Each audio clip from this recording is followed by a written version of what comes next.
อต้อนรับท่านผู้ชมสู่รายการตามหาความจริงกับผมสุทินบัวตูมทุกวันอาทิตย์ตั้งแต่3 ทุ่มถึง4 ทุ่มท่านผู้ชมครับวันนี้มี2เรื่องที่จะนำเสนอท่านผู้ชมเมื่อวันที่1นะครับเมื่อที่1 พฤษภาคมคณะกรรมการป้องกันและปราบปรามการทุจริตแห่งชาติ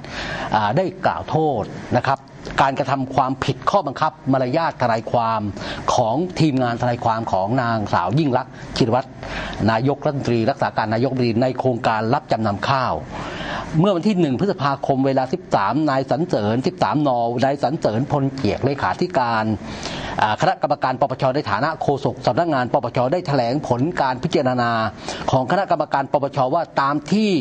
มีข่าวทางสื่อมวลชนกรณีที่นายบัญชาปรมีสนาพรทีมทนายความผู้รับมอบอำนาจจากนางสาวยิ่งลักษณ์ชินวัตรรักษาการนายกรัฐมนตรีให้รับผิดชอบคดีรับจำนำข้าวกล่าวถึงกรณีที่คณะกรรมการปปช.ยกคำร้องกรณีให้ไต่สวนพยานคดีรับจำนำข้าว7 ปากและการลงพื้นที่ตรวจสอบสต็อกข้าวในโกดังตามคำร้องของทีมทนายความนายกรัฐมนตรีว่าขณะนี้ทีมทนายความกำลังรวบรวมหลักฐานพฤติกรรมไม่ชอบของคณะกรรมการปปช.เพื่อเอาผิดตามประมวลกฎหมายอาญามาตรา 157 ฐานปฏิบัติหน้าที่โดยมิชอบจากการใช้ดุลพินิจไม่ชอบในการตัดพยานนั้นคณะกรรมการปปช.พิจารณาแล้วเห็นว่านายบัญชาปรมีสนาพรกับพวกทนายความในคดีไม่ใช่ตัวความในคดีที่ปปช.กำลังดำเนินการไต่สวนข้อเท็จจริงนางสาวยิ่งลักษณ์ชินวัตรรักษาการนายกรัฐมนตรีในคดีโครงการรับจำนำข้าวจึงไม่มีเหตุผลที่จะออกมาให้ข่าวหรือแถลงข่าวแทนตัวความการที่ออกมาให้ข่าวดังกล่าวว่าจะเอาผิดคณะกรรมการปปช.ทั้งนี้การไต่สวนข้อเท็จจริงในเรื่องนี้ยังไม่แล้วเสร็จเท่ากับเป็นการข่มขู่คณะกรรมการปปช.ในการทำหน้าที่ตามกฎหมายอันเป็นการกระทำผิดข้อบังคับมารยาททนายความในกรณีประพฤติตนเสื่อมเสียเกียรติศักดิ์ของทนายความซึ่งนางสาวยิ่งลักษณ์ชินวัตรในฐานะตัวความหากรู้ข้อเท็จจริงดังกล่าวต้องตักเตือนทนายความของตนจึงได้มอบหมายให้สำนักงานปปช.มีหนังสือแจ้งสภาทนายความเพื่อให้ดำเนินคดีมารยาททนายความกับทีมทนายความดังกล่าวจึงแถลงมาเพื่อทราบทั่วกันสำนักงานปปช.นี่คือเป็นคำแถลงการของปปช.ครับและอีกเรื่องหนึ่งท่านผู้ชมครับวันนี้รายการตามหาความจริงจะนำการแถลงข่าวของท่านเอกอัครราชทูตสหรัฐคิวบาประจำประเทศไทยนะครับที่สโมสรผู้สื่อข่าวต่างประเทศท่านอย่าลืมว่าประเทศคิวบาเป็นประเทศที่น่าอยู่เป็นประเทศที่สังคมนิยมก็จริงแต่เป็นประเทศที่พัฒนาและต่อสู้ด้วยลำแข้งของตัวเองตั้งอยู่ในคาบสมุทรแคริบเบียนเมื่อวันที่ 26 เมษายนที่ผ่านมาที่สโมสรผู้สื่อข่าวต่างประเทศพระท่านเอกอัครราชทูตวิกเตอร์ลามิเลสเปนาท่านเป็นเอกอัครราชทูตคิวบาประจำประเทศไทยได้แถลงข่าวเกี่ยวกับเรื่องคิวบานTwitter และซูเซียเนียลสเกดนะครับเดี๋ยวท่านผู้ชมครับเดี๋ยวเราไปชมภาพบรรยากาศการแถลงข่าวในวันนั้นเลยเชิญครับ I am very thankful to have had this opportunity to be with you for a little while this afternoon. This is my first press conference.in Thailand since I came, so I am extremely delighted to share some thoughts on a subject that has been widely publicized in the world media. I refer to this AP article called "The Big Story."On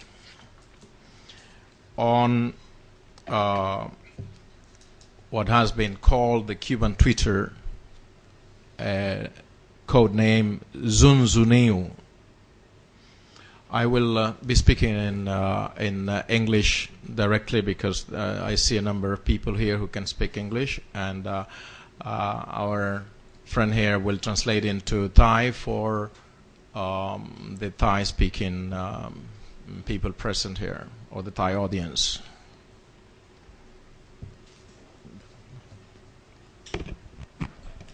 สวัสดีครับก็วันนี้ท่านทูตจะมาแถลงข่าวเกี่ยวกับเรื่อง social network นะครับหรือว่าโปรแกรมชื่อ Sunsunel ที่อเมริกาลอนช์ในคิวบานะครับถ้ามีข้อสงสัยหรือว่าอยากให้แปลทันทีก็ยกมือขึ้นถามได้เลยนะครับ Let me first ascertain, is everybody speaking English in the audience here? No need of Thai translation?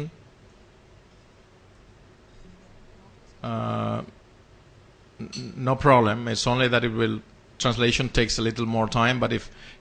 he's here for that, so if necessary we can translate. Otherwise, I'll speak straight away in English. It's okay?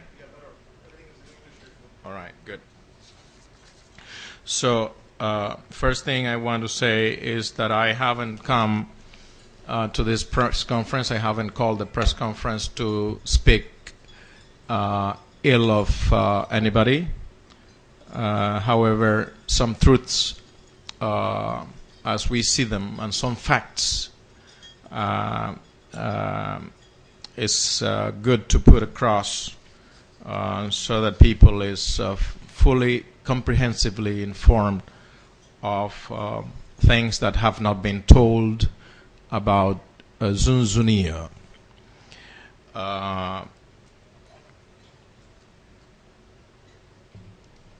Number one,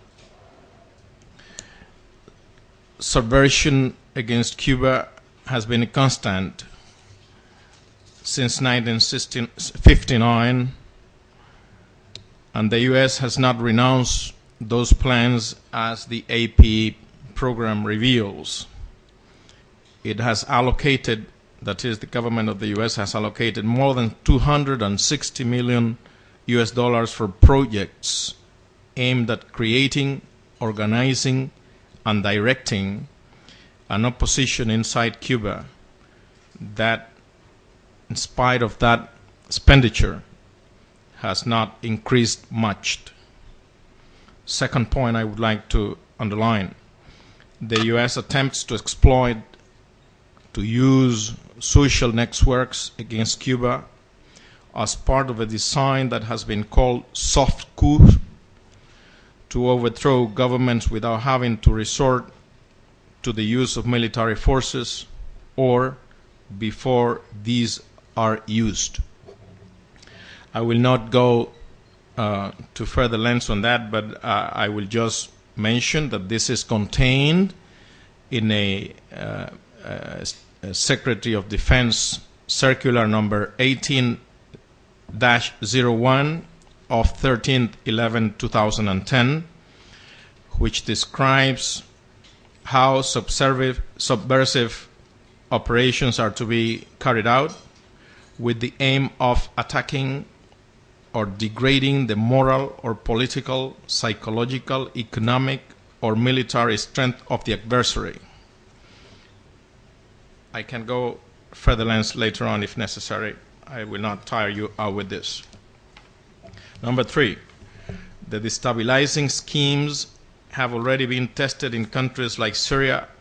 Ukraine, Venezuela, Moldavia, and others. It aims to influence people through propaganda, deception, and construction of false stories and true stories to destabilize the country and lead to changes in the political, social, and economic system of Cuba. Number four, Zunzunio is only a page, only one page, in more than 50 years of hostility against Cuba. Number five, Zunzunio violates U.S. laws such as Can-Spam Act 108-187 of 2003, which prohibits the sending of commercial or any type of messages without the recipient express consent.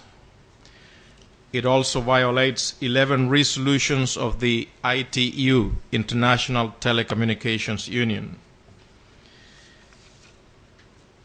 Number six, Zunzunio was not the only platform built with these features and objectives, and it's not stopped. Still in use are, that we know, Pyramidiu, that is from Pyramid. I can explain later on a little bit more about that. Martí Noticias, that is Martí News, Cuba's Diary, and Cuba Uncensored, among others. Number 7, the economic blockade imposed on Cuba, or embargo, as you probably know it, affects the access of Cubans to internet, constrain the bandwidth available to our country, and imposes high costs in our possibility of connectivity. Number 8, the information technology and communication services in Cuba are at the disposal and for the benefit of the people, and training in their use is free of charge for each and every one without political distinction. The telecommunication, number 9, the Telecommunication Company of Cuba, ETEXA, will continue its program of expansion and upgrading of telecommunication services, including internet, in correspondence with the strategy of economic and social development of the country. This document, I have read only a few points, and it will be distributed. Has it been distributed?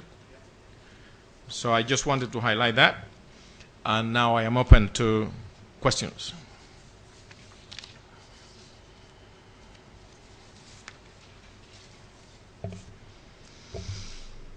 Questions, commentaries, suggestions, anything that anybody wants to say will be most welcome. No hesitation. I forgot to mention that the government of Cuba wants to emphasize with this statement two basic things. One, that the U.S. government cannot claim a goodwill of doing things with Cuba under the Obama administration, while at the same time maintaining this aggression against our country. And number 2, that we would like to call upon the U.S. government to stop violating the Charter of the United Nations and international law and even their own law, and stop carrying out these activities. At your disposal.